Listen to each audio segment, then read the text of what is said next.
Bonsoir et bienvenue à la bibliothèque des rêves. De quoi est-ce que nos corps sont faits? Pourquoi est-ce que certains éléments réagissent entre eux et pas avec d'autres? Qu'est-ce qu'on verrait si notre acuité visuelle nous permettait de voir des cellules, des molécules et des atomes?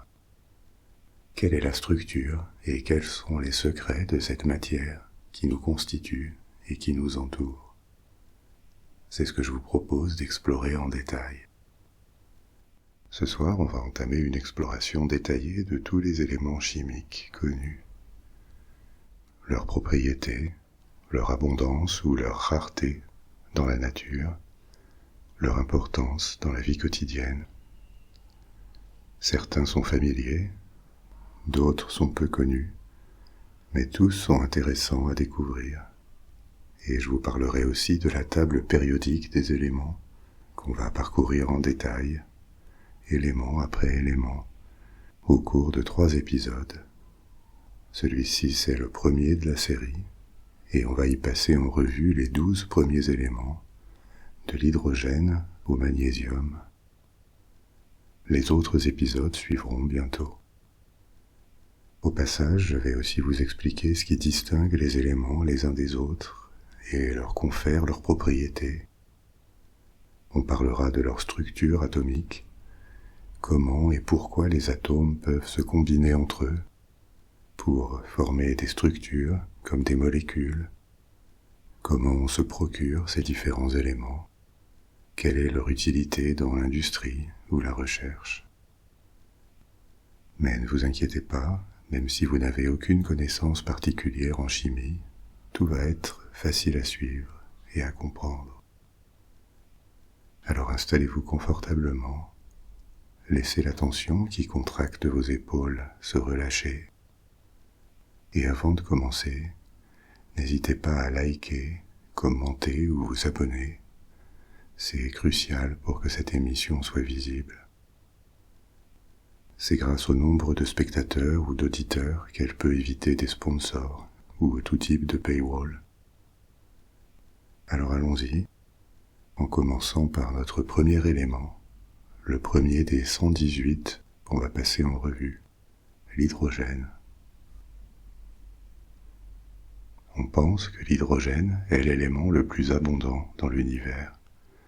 On estime qu'environ 75% de toute la matière connue dans l'univers se présente sous forme d'hydrogène.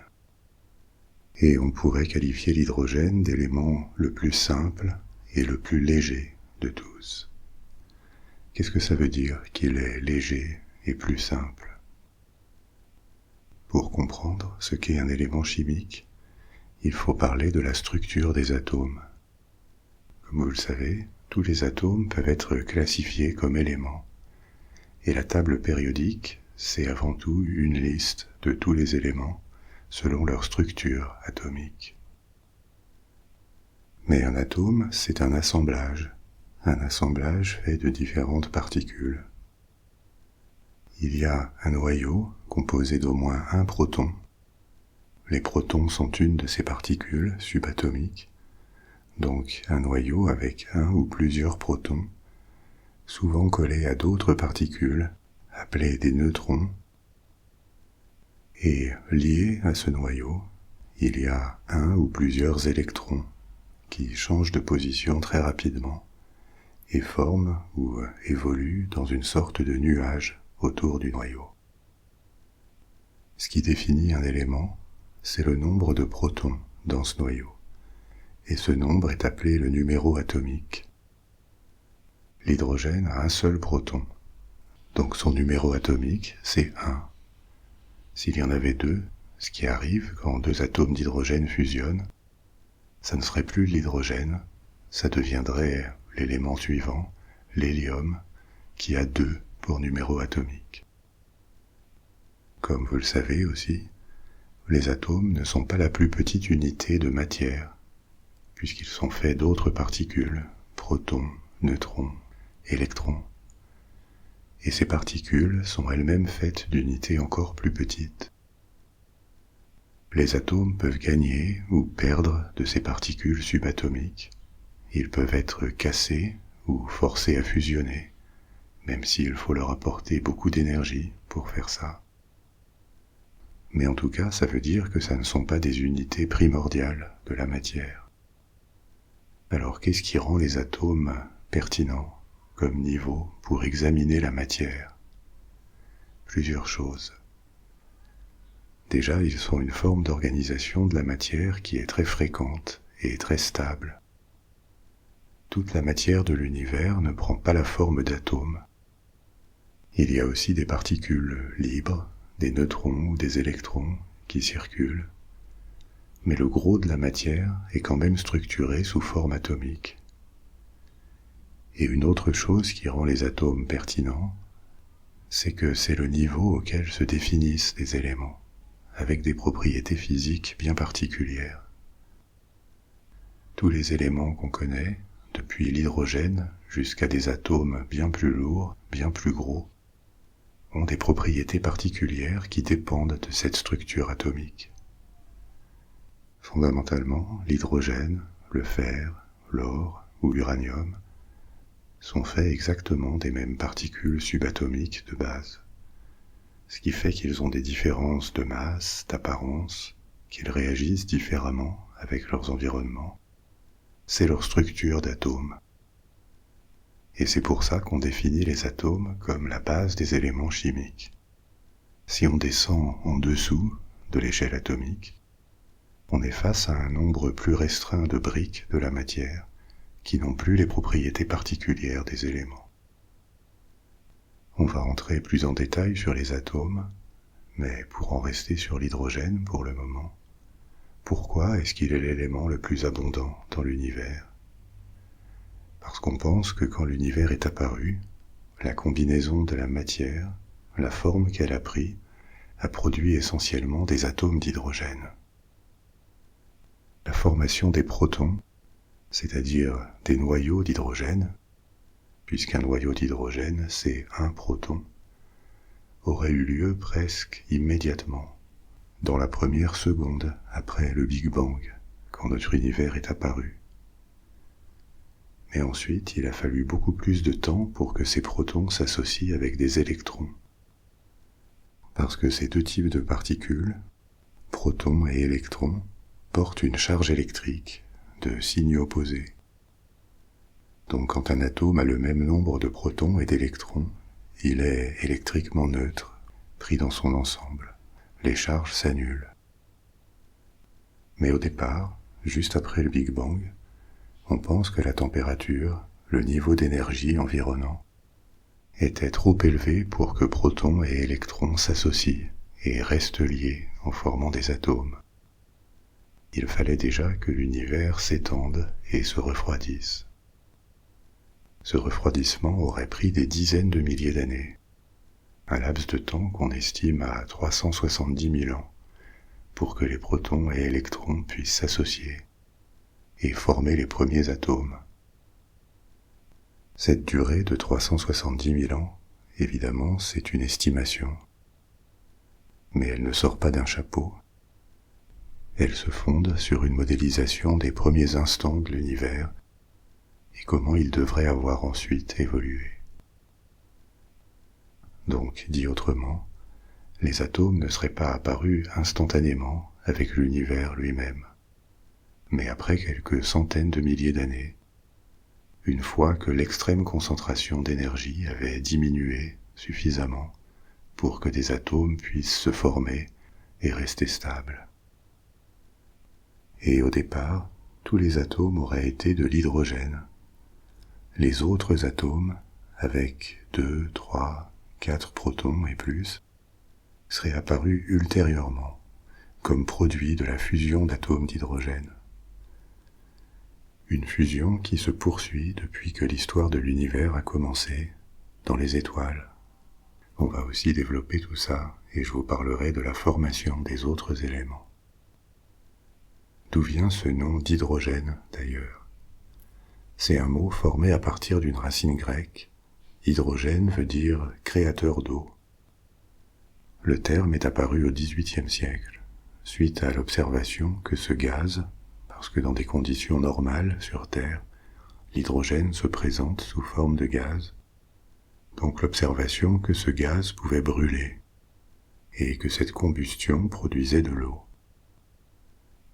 Ce qu'on appelle brûler ici, et ça peut même produire une explosion, c'est la combinaison rapide de l'hydrogène avec de l'oxygène qui s'associent pour former une molécule, H2O, 2 atomes d'hydrogène avec un atome d'oxygène, molécule plus connue sous le nom d'eau. C'est de là que vient le nom de l'hydrogène. Alors maintenant, passons à notre deuxième élément, l'élément avec le numéro atomique 2, 2 protons dans son noyau, l'hélium. L'hélium n'est pas très présent dans nos vies quotidiennes. Déjà parce que contrairement à l'hydrogène, ça n'est pas un composant très important de nos corps. Mais dans l'univers, l'hélium est très abondant aussi. Environ 24% de la masse de tous les atomes. Je vous disais avant que l'hydrogène, c'était 75%. Donc avec ces deux éléments, on est déjà à 99% de la masse des atomes de l'univers. En fait, la plus grande partie de la matière, sous forme atomique, c'est de l'hydrogène et de l'hélium. Ça ne se perçoit pas tant que ça sur Terre, parce que les planètes rocheuses, comme la nôtre, concentrent une bonne partie des autres éléments. Mais ces 99% sont concentrés notamment dans des corps bien plus imposants, dans les étoiles.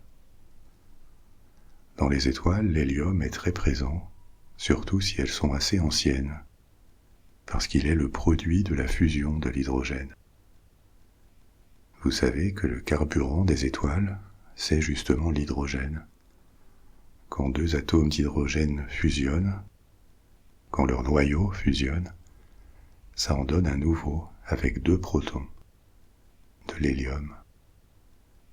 En dehors des étoiles, l'hélium est aussi un composant important des planètes gazeuses, comme Jupiter ou Saturne. Par contre, sur les planètes rocheuses, on ne le trouve qu'en petite quantité, et aux conditions normales de température et de pression. C'est un gaz léger, sans couleur, sans odeur. Il n'est pas toxique, et c'est pour sa légèreté qu'on l'utilise notamment pour gonfler des ballons. À part ça, il sert aussi dans l'industrie, à très basse température, tellement basse qu'il devient liquide. On s'en sert en cryogénie, qui est la science, la physique des températures très basses, proches du zéro absolu. Il sert à refroidir des électroaimants, à pressuriser des environnements pour la fabrication des tranches de silicium par exemple. En microélectronique, ces tranches de silicium sont des plaquettes sur lesquelles on place des semi-conducteurs. Donc l'hélium a des usages industriels variés. Les plus grandes réserves d'hélium sont trouvées dans les champs de gaz naturel, à côté des hydrocarbures. On en extrait aussi de l'hélium. Mais l'approvisionnement couvre très largement les besoins, donc il n'est pas très cher.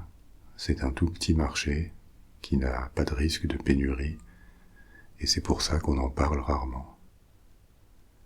Une chose pour laquelle l'hélium est célèbre, c'est que c'est un gaz dit noble, avec d'autres gaz qui sont groupés avec lui dans la table périodique des éléments, comme le néon, l'argon, le krypton, le xénon ou le radon.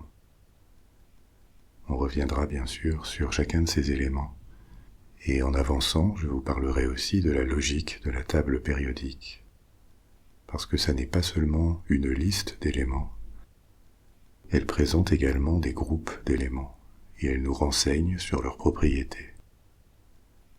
Les gaz nobles sont un de ces groupes.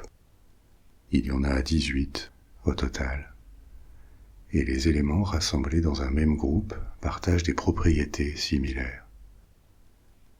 Les gaz nobles, on dit aussi parfois gaz rares, parce qu'à une époque on les pensait rares, mais ça s'est avéré inexact. Donc gaz noble est plus approprié. Donc ces gaz nobles sont sans odeur, sans couleur. Ils deviennent liquides seulement à très basse température, et on dit aussi qu'ils sont inertes chimiquement, parce que leur réactivité est très faible. Typiquement, ils ne réagissent pas en présence d'autres éléments, sauf à leur appliquer des conditions vraiment extrêmes. Mais pourquoi ils ne réagissent pas? C'est à cause de la configuration de leurs électrons. Le nombre d'électrons dans les atomes et la façon dont ils forment un nuage autour du noyau, c'est un facteur très important qui détermine comment ils réagissent avec d'autres atomes. Ce qu'on appelle une réaction chimique, je vous donnais auparavant l'exemple de la combustion de l'hydrogène avec l'oxygène qui donne de l'eau. Une réaction chimique, en fait, c'est une reconfiguration des atomes entre eux. Ils se séparent les uns des autres ou ils s'agrègent pour former des molécules. Les molécules, ce sont avant tout des structures dans lesquelles les atomes partagent leurs électrons. Pour des raisons qui dépendent de la conservation de l'énergie, laissons ces raisons de côté pour le moment, les atomes ont tendance à chercher à saturer leur couche la plus externe d'électrons.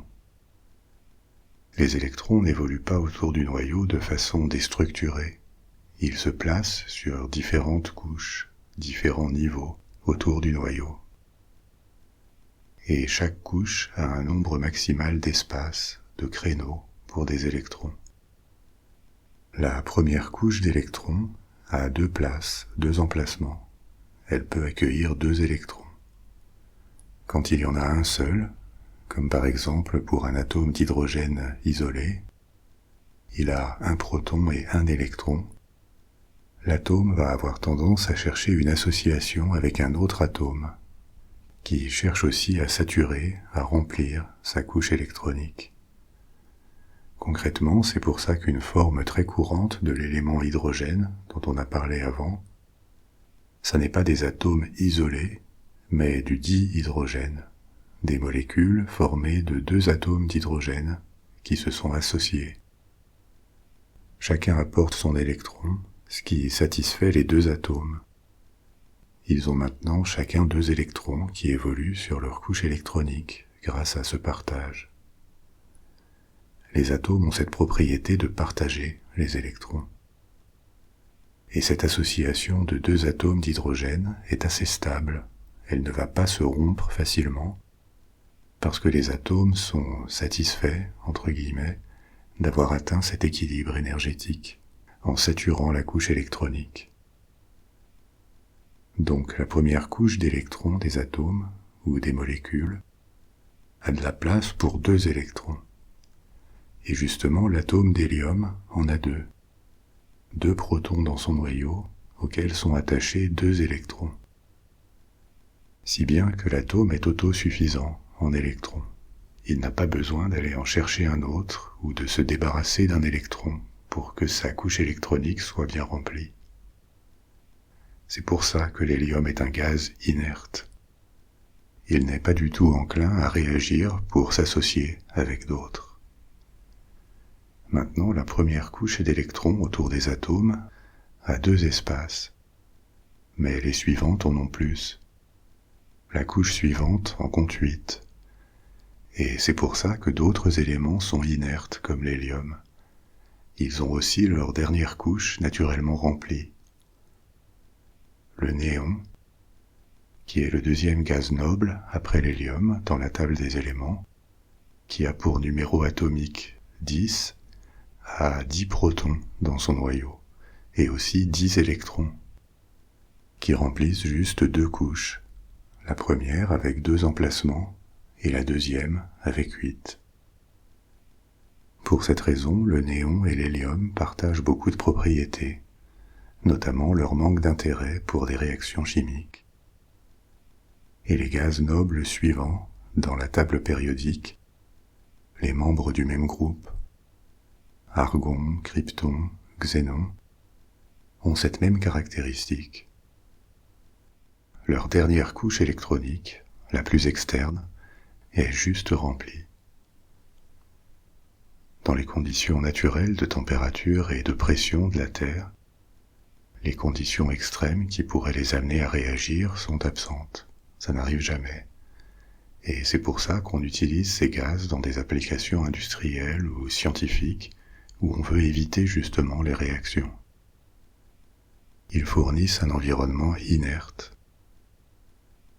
Pour prendre un exemple, vous connaissez l'histoire du Hindenburg, ce grand dirigeable allemand qui a connu une explosion catastrophique à l'atterrissage aux États-Unis en 1937, après une traversée de l'Atlantique.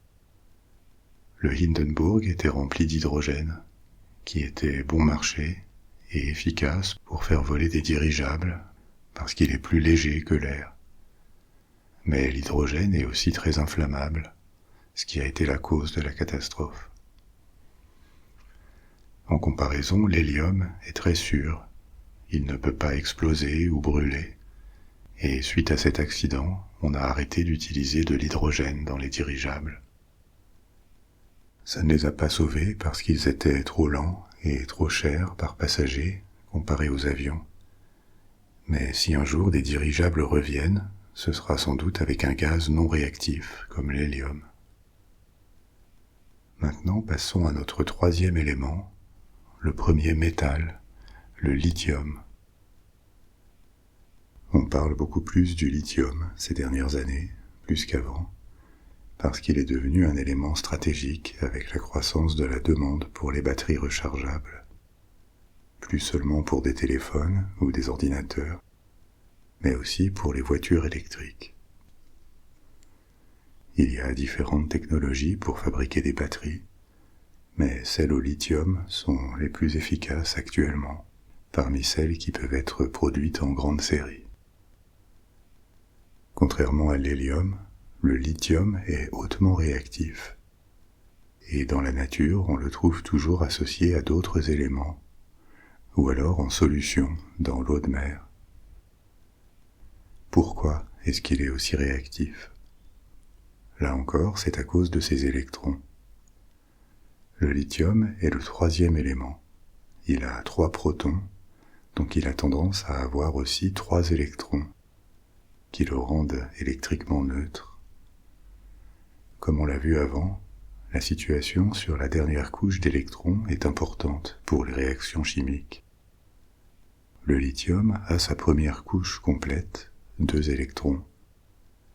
Mais ensuite il y a ce troisième électron, tout seul sur la couche suivante, qui pourrait en compter jusqu'à 8.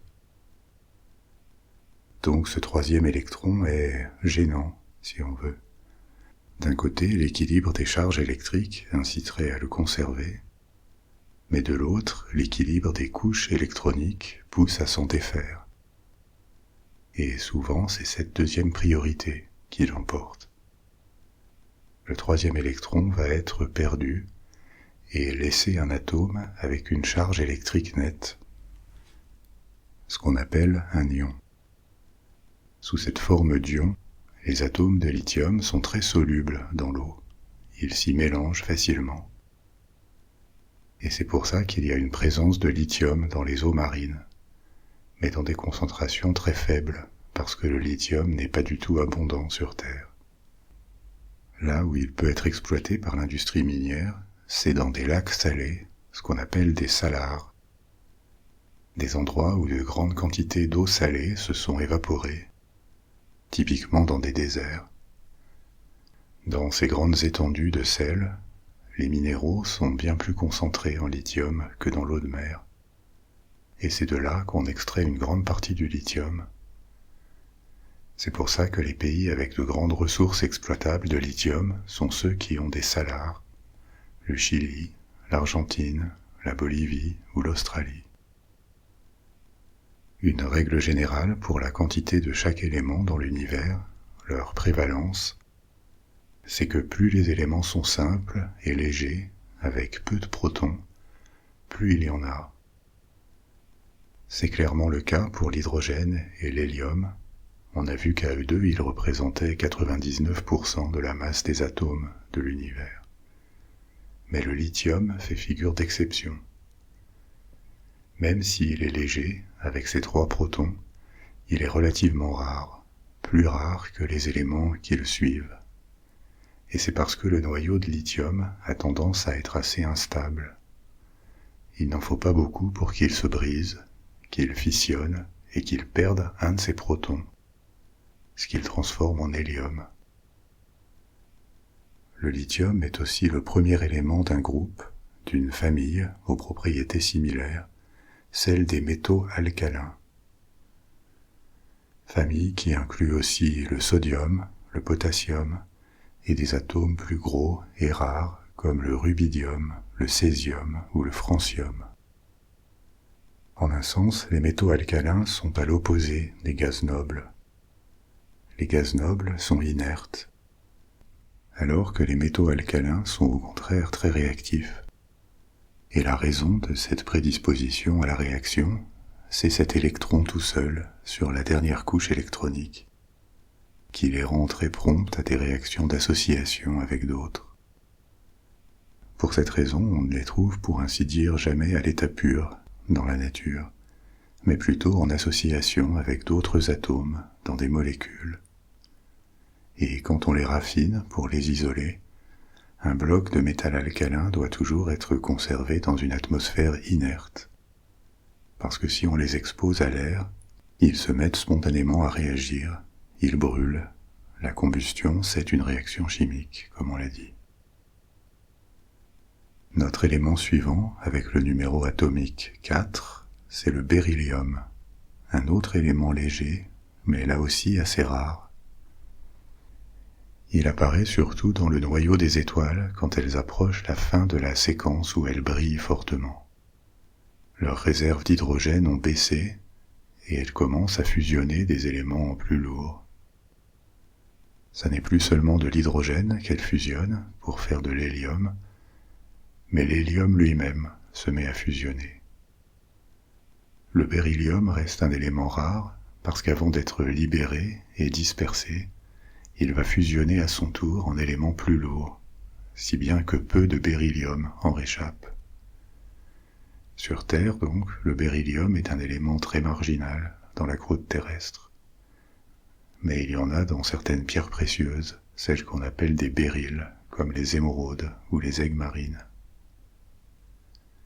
Maintenant, vous avez bien saisi comment marchent les couches électroniques. Donc le beryllium a 4 électrons. 2 d'entre eux qui remplissent la première couche, qui a 2 places, et il en reste 2 sur la seconde, qui pourrait en compter jusqu'à 8. Ça rend le beryllium et les autres membres de sa famille, qui eux aussi ont 2 électrons en excédent sur leur couche la plus externe, assez prédisposés aux réactions chimiques. Si bien que dans la nature, on trouve toujours le beryllium en combinaison avec d'autres éléments, formant des minéraux.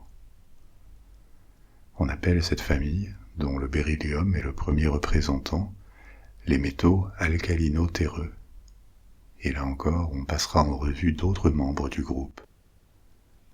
Le magnésium, le calcium, le strontium ou le radium. L'élément numéro 5, c'est le bore, un élément également peu commun sur Terre, mais qui a des applications industrielles importantes. Un des usages pour lesquels le bore est connu, notamment dans l'industrie nucléaire, c'est en tant qu'agent qui absorbe les neutrons. Pourquoi et qu'est-ce que ça veut dire? Jusqu'à présent, je vous ai parlé de protons dans le noyau, protons qui déterminent la nature d'un élément et son numéro atomique. Mais dans les noyaux d'atomes, il y a un autre type de particules qui peut être trouvé, des neutrons. Les neutrons sont très similaires aux protons. La différence, c'est qu'ils n'ont pas de charge électrique. Et pour un élément donné, le nombre de neutrons peut varier. Une quantité différente de neutrons, ça va impliquer des propriétés un peu différentes. En commençant par la masse. Elle est plus élevée par atome, puisque s'il y a plus de neutrons, ça fait plus de matière. Ça veut dire que selon les éléments, avec un nombre variable de neutrons, il peut y avoir différentes variations, différentes versions du même atome. Ces différentes versions du même atome, c'est ce qu'on appelle des isotopes. Certains isotopes des atomes, quand ils ont pas assez ou trop de neutrons, ont tendance à être instables.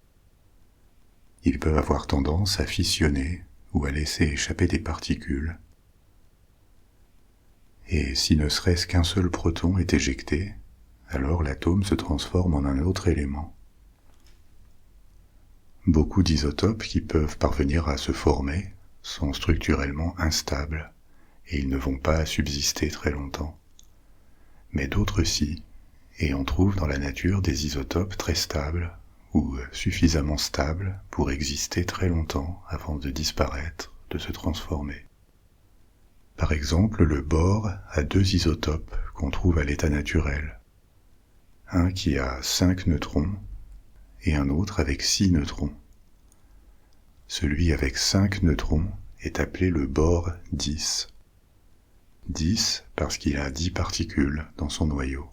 5 protons, c'est ça qui en fait du bore, et 5 neutrons. L'autre isotope a 6 neutrons au lieu de 5, donc c'est du bore 11. Ces 2 isotopes sont stables à long terme. Mais on a découvert en laboratoire qu'il peut y avoir jusqu'à 13 isotopes différents du bore, qui vont du bore 7, avec 5 protons et seulement 2 neutrons, jusqu'au bore 21, avec 5 protons et 16 neutrons. Contrairement au bore 10 et 11, tous les autres isotopes évoluent spontanément à cause de leur instabilité.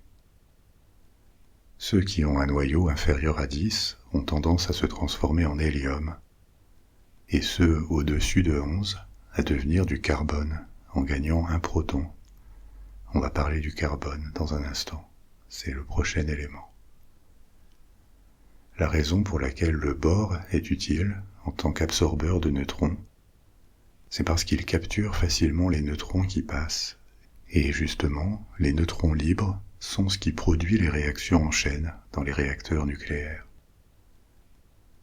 Le carburant d'un réacteur nucléaire ou d'une bombe atomique, ce sont de gros atomes qui peuvent se mettre à fissionner, se séparer, s'ils capturent des neutrons additionnels. Ils deviennent extrêmement instables et ils se scindent en atomes plus petits, plus légers, en libérant au passage aussi d'autres neutrons qui vont aller reproduire l'opération sur d'autres atomes. C'est ça qu'on appelle la réaction en chaîne, une réaction de fission. C'est là que le bore intervient comme outil de contrôle, parce qu'il a faim de neutrons.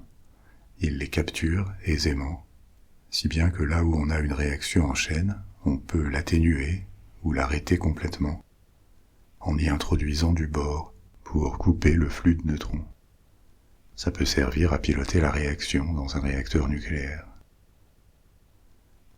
Passons à un autre élément sans lequel la vie organique telle qu'on la connaît serait impossible, le carbone. Son numéro atomique, c'est le 6, 6 protons, et il est estimé comme étant le 4e élément le plus abondant dans l'univers, après l'hydrogène, l'hélium et l'oxygène. Dans la croûte terrestre, c'est seulement le 15e plus abondant. Mais dans nos corps, c'est le 2e par la masse, après l'oxygène. Nos corps sont faits d'environ 18 à 19% de carbone. Ce qui distingue le carbone d'autres éléments, c'est la grande quantité de composés dans lesquels on peut le trouver et de formes qu'il peut adopter. Déjà parce que les atomes de carbone peuvent se lier entre eux de différentes manières. Comme vous le savez, le diamant, c'est du carbone pur. Mais c'est aussi le cas du graphite, le matériau duquel on fait des mines de crayon. La seule différence entre les deux, entre diamant et graphite, c'est la façon dont les atomes de carbone sont arrangés entre eux. Et il y a encore d'autres formes du carbone. Il peut prendre la structure de tubes microscopiques, ce qu'on appelle des nanotubes par exemple. Ces différents arrangements des atomes, on appelle ça des allotropes. Tous les éléments peuvent passer par différents états, ils peuvent être liquides, solides ou gazeux, mais les allotropes sont quelque chose d'autre. Ce sont différents arrangements des atomes entre eux. Si on observe à une échelle microscopique du diamant et du graphite, on voit les mêmes atomes, du carbone pur, mais dans des configurations très différentes, qui ont été adoptées sous différentes conditions d'environnement auxquelles le carbone a été soumis. Une autre propriété remarquable du carbone, c'est sa disponibilité très grande pour former des composés chimiques avec d'autres atomes, dans des conditions naturelles. Pourquoi ça? Il a 6 électrons, logique puisqu'il a 6 protons, donc 2 électrons sur la première couche électronique et 4 sur la seconde. Ce qui est une configuration très flexible. Il est demandeur de combinaisons avec d'autres atomes en ayant de la place sur sa deuxième couche électronique, et aussi il a des électrons à offrir à d'autres. Un seul atome de carbone peut former jusqu'à 4 liens différents en même temps avec d'autres atomes. Cette propriété, à laquelle s'ajoute son abondance dans l'univers et sur Terre, conduit à un très grand nombre possible de combinaisons pour faire des molécules. On a dénombré plus de 200 millions de combinaisons différentes possibles avec d'autres atomes. Et pas seulement des composés assez simples, comme du dioxyde de carbone, un atome de carbone avec 2 d'oxygène, du monoxyde de carbone ou tous les hydrocarbures, qui sont, comme leur nom l'indique, des molécules à base d'hydrogène et de carbone. En plus de ces associations en petites molécules, il y a d'immenses possibilités de molécules beaucoup plus grosses, avec beaucoup d'atomes, ce qu'on appelle des polymères, dans lesquels l'hydrogène, l'oxygène et le carbone sont très présents. Et par sa capacité à former beaucoup de liens, le carbone joue un rôle d'articulateur dans ce type de molécules. Toutes les formes de vie qu'on connaisse dépendent de la chimie du carbone. Et c'est en raison de ces propriétés uniques du carbone que même les astrobiologistes, les gens qui étudient la possibilité de la vie ailleurs que sur Terre, comment elle pourrait apparaître, évoluer, se disséminer dans d'autres milieux que celui de notre planète. Donc les astrobiologistes considèrent généralement que le carbone serait probablement central, crucial, pour l'existence d'une vie extraterrestre. Ça n'est pas par manque d'imagination, c'est parce que la capacité du carbone à se lier à d'autres éléments, de multiples manières pour construire des corps et transporter de l'énergie sous forme chimique, et en plus son abondance relative, c'est quelque chose d'unique comparé aux autres éléments. Peut-être que des formes de vie sans carbone seraient possibles, mais il est bien plus probable que le carbone soit impliqué en raison des propriétés qui découlent de sa structure atomique. Après le carbone, on trouve en 7e position l'azote.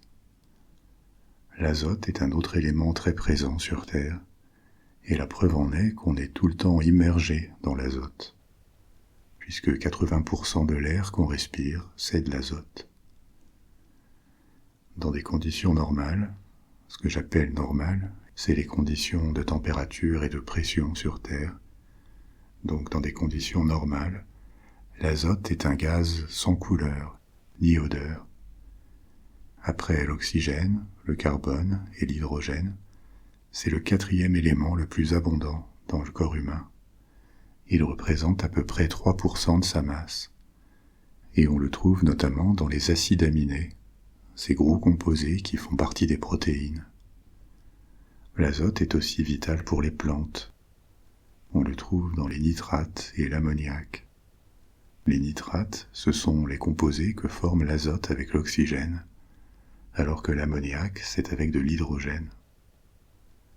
Les deux sont des engrais naturels très importants pour la croissance des plantes.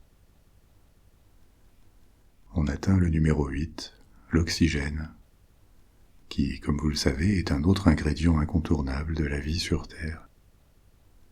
Il y a de l'oxygène dans l'air, à peu près 20%, dans notre corps, et aussi il y en a énormément dans les sols. On a tendance à penser à l'oxygène comme étant un gaz, parce qu'on le respire. Mais l'oxygène forme aussi beaucoup de composés avec d'autres éléments, des oxydes. Il en forme tellement que à peu près la moitié de la croûte terrestre, si on se penche sur sa composition chimique, c'est de l'oxygène. Pas de l'oxygène pur. L'oxygène pur, sous conditions atmosphériques, c'est un gaz, et les atomes ont tendance à se lier deux par deux pour former du dioxygène, de l'O2. Mais l'oxygène, c'est le principal composant de l'eau. En masse, une molécule d'eau, c'est plus de 80% d'oxygène.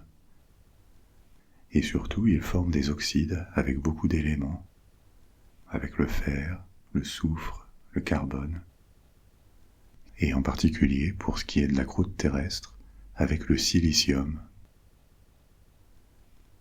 On a besoin d'oxygène pour respirer, mais ce qu'on appelle respirer, c'est faire entrer de l'oxygène dans nos poumons pour permettre une suite de réactions chimiques. L'oxygène qui entre dans notre organisme réagit avec les molécules organiques tirées de notre alimentation. Ça libère de l'énergie qu'on utilise, et il en résulte un déchet, du dioxyde de carbone, qu'on rejette en expirant.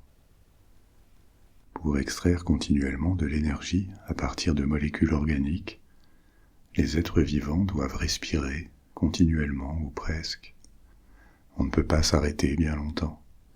Il faut un apport constant d'oxygène pour maintenir ces réactions. Je vous disais qu'à l'état pur et gazeux, l'oxygène formait des paires d'atomes, des molécules d'O2, de dioxygène. Mais il y a aussi une forme gazeuse dans l'atmosphère avec 3 atomes, O3, l'ozone. L'ozone, c'est un allotrope de l'oxygène. Vous vous souvenez des allotropes dont je vous ai parlé à propos du carbone. Les allotropes sont différents arrangements d'un type d'atome. Sous forme d'ozone, l'oxygène protège aussi la vie sur Terre, parce qu'il a une forte capacité d'absorption des rayons ultraviolets, qui seraient dangereux à trop haute dose. Passons à l'élément numéro 9, le fluor. Comme tous les éléments dont je vous ai parlé jusqu'à maintenant, le fluor est le premier de son groupe, et le groupe qui commence avec lui, c'est celui des halogènes. À part le fluor, les halogènes incluent le chlore, le brome, l'iode et d'autres atomes plus gros. On en est à des atomes avec 9 protons et 9 électrons. C'est-à-dire que la deuxième couche d'électrons en compte 7. 7 sur un maximum possible de 8. Là encore, c'est une configuration qui les rend très réactifs. Ils ont vraiment très envie, entre guillemets, de trouver un 8e électron, de la même façon que le lithium avait très envie de se débarrasser de son 3e électron. Donc le fluor a tendance à réagir avec tous les autres éléments, à l'exception des gaz nobles, comme l'hélium ou le néon, qui eux sont inertes. Aux conditions normales, le fluor est un gaz très toxique, comme son cousin le chlore, et pour les mêmes raisons chimiques. Cette toxicité, c'est une conséquence de leur réactivité. Quand le fluor entre en contact avec de l'humidité, avec de l'eau, il se recombine avec l'hydrogène et l'oxygène, et le composé qu'il forme avec l'hydrogène est un acide puissant. Sur la peau, il va produire des brûlures, mais ne vous inquiétez pas, c'est quasiment impossible de toucher ou de respirer du fluor, sauf dans un laboratoire.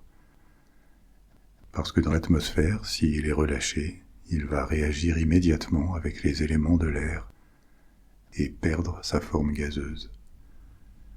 Donc il y a une bonne quantité de fluor sur Terre, c'est le 13e élément le plus abondant. mais on l'y trouve seulement sous forme de composés avec d'autres éléments, de minéraux, associés par exemple avec du calcium dans des minéraux qu'on appelle de la fluorine. On en arrive à l'élément numéro 10, le néon, et avec lui on termine un premier petit cycle, parce que vous vous souvenez que le néon est le deuxième gaz noble, celui qui vient après le premier, l'hélium. Le néon, c'est un bon exemple pour illustrer à quel point les éléments ne sont pas distribués de façon uniforme dans le système solaire ou dans la galaxie. Le néon est très commun dans l'univers.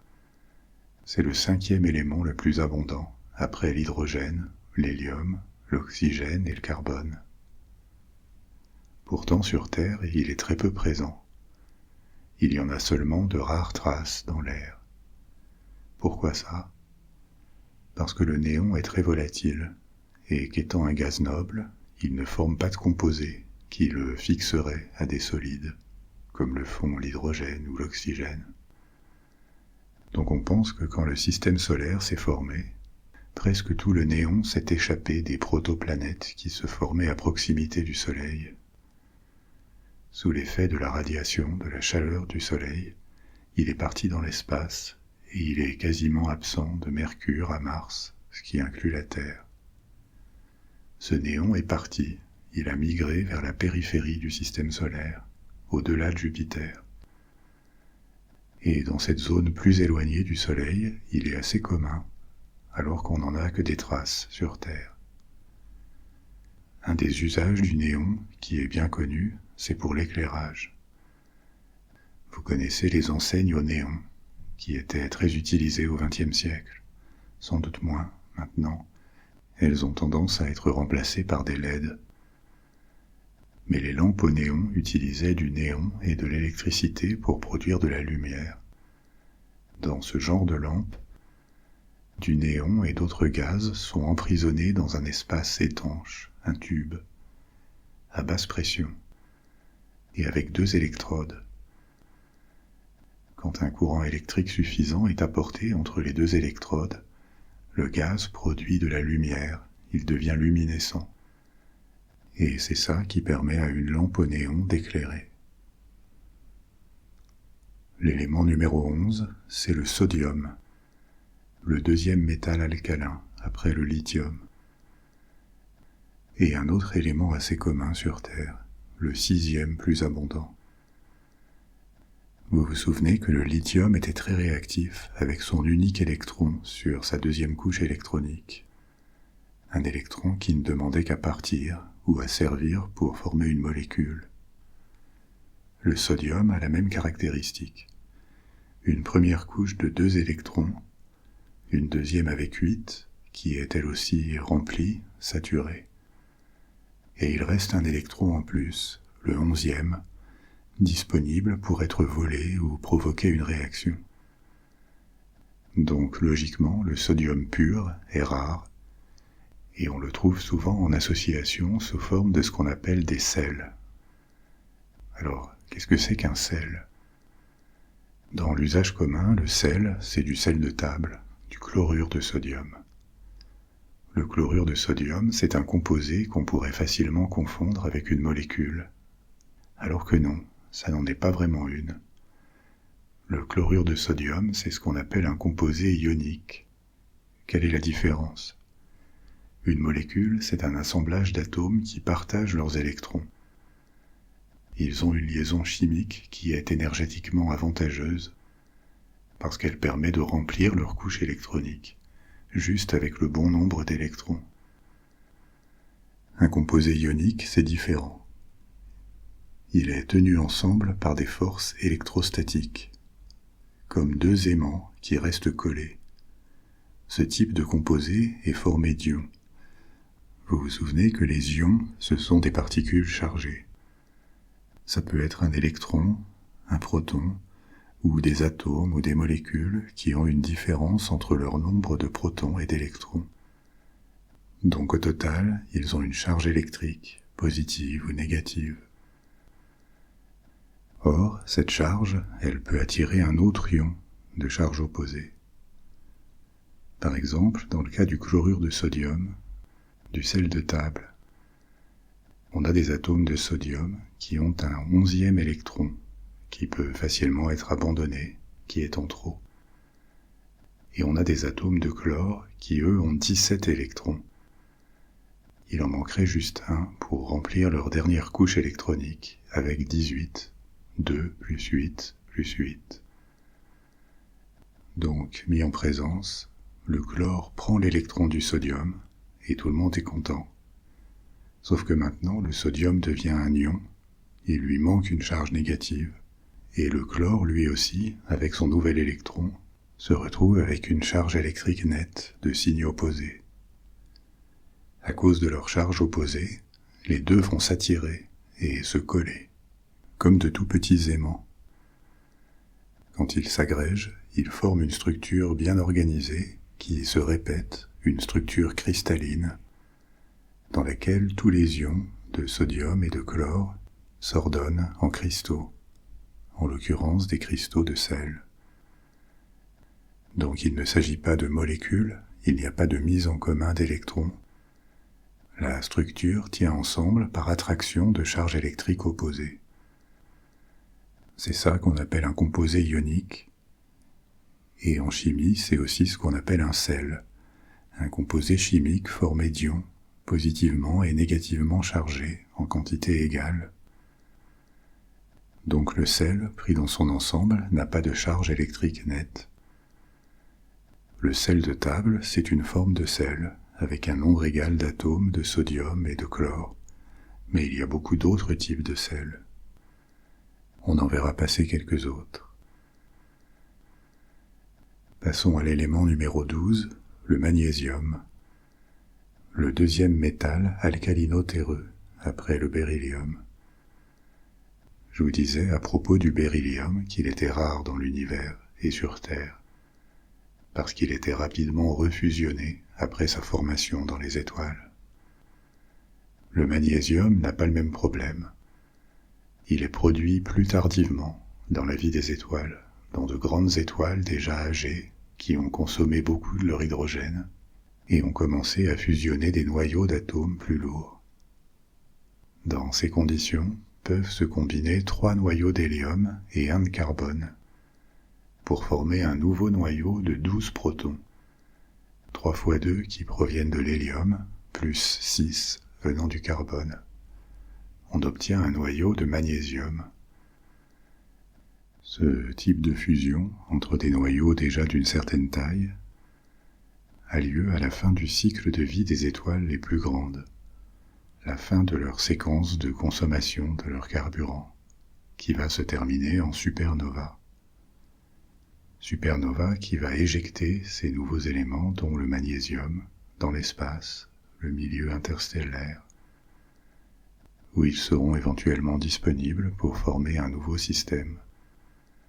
Comme pour tous les éléments qui ont un numéro atomique supérieur à 3, les atomes de magnésium ne se sont pas formés au début de l'existence de l'univers, mais après, sans doute déjà quelques centaines de millions d'années après, dans des étoiles qui ont connu la phase de supernova et dont le matériel a été recyclé pour former de nouveaux systèmes comme le système solaire. Le magnésium, c'est un métal, mais ce terme de métal, c'est comme celui de sel. Son sens dépend du contexte. Déjà, il y a une définition habituelle, celle de la vie quotidienne. Ce qu'on appelle un métal, c'est un matériau qui conduit l'électricité et la chaleur, qui a une apparence au moins un peu brillante si on le polit. Et généralement, les métaux sont assez lourds, denses, comparés à d'autres matériaux. Donc on sait un peu intuitivement ce qui est un métal et ce qui ne l'est pas. La plupart du temps, on s'attend à trouver les métaux sous forme solide, à température ambiante. Mais on sait aussi qu'il y a des exceptions, par exemple le mercure, qui est liquide. Et aussi parfois on utilise des objets métalliques qui sont surprenamment légers, comme des échelles en aluminium. Donc la lourdeur n'est pas systématique. la physique et la chimie ont besoin de définitions plus précises que ça. En physique, un métal, c'est toute substance, pas forcément un élément chimique, ça peut être un alliage d'éléments, comme l'acier ou le bronze par exemple. Donc c'est une substance qui est capable de conduire l'électricité quand il n'y a aucune chaleur, au zéro absolu. Et avec cette définition, on obtient des résultats qui peuvent paraître contre-intuitifs. Tous les métaux du quotidien, fer, cuivre, plomb, or, restent bien des métaux. Ils sont conducteurs au zéro absolu. Mais dans certaines conditions, avec la bonne pression, plein d'éléments peuvent aussi devenir métalliques. Par exemple, l'hydrogène. À l'intérieur des planètes géantes gazeuses, comme Jupiter ou Saturne, on pense que l'hydrogène est suffisamment mis sous pression pour devenir métallique. Le sodium est considéré comme un métal, mais il peut perdre ses propriétés métalliques si on l'expose à des pressions vraiment très élevées, à plus de 2 millions de fois la pression atmosphérique. Dans ces conditions, il perd sa conductivité, mais à des pressions encore bien supérieures, il se pourrait qu'il la récupère. C'est théorisé. Donc il redeviendrait un métal. Si bien que si on prend cette définition de la physique, métal ou métallique, c'est autant, voire plus, un état de la matière qu'une caractéristique fondamentale d'un élément. Selon les conditions, les éléments peuvent devenir ou ne plus être des métaux. Ça a tendance à brouiller la frontière entre métaux et non-métaux. Et enfin, il y a une troisième définition, qui existe en parallèle des deux premières, c'est celle de l'astrophysique. Le terme métal, dans ce contexte, est appliqué plus généralement à tous les éléments plus lourds que l'hélium.